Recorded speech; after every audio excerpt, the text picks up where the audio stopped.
So in the World Tour, CM Punk is the big one. He's the number one card everybody wants right now. He's the first Ruby tier card you can unlock. And let's be real, you probably want to get him as soon as possible. So how do you actually get CM Punk? Well, first off, you can check him out in the rewards tab. Just press right stick and you'll see the card details. Like I said, he's the first Ruby card available.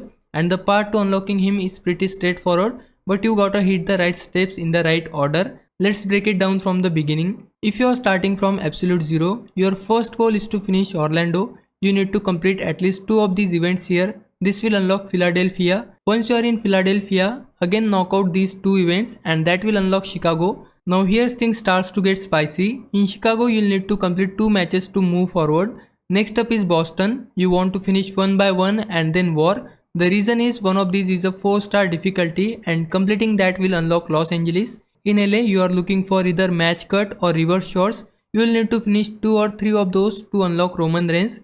Once you got Roman Reigns, head back to Chicago and finish the remaining matches. No breaking point and better than you. And boom, just like that you have unlocked CM Punk. It sounds like a lot, but if you follow the path step by step, it's pretty smooth. Now if I was a big help, can you like this video and subscribe my channel. For now, thanks for watching. Bye bye.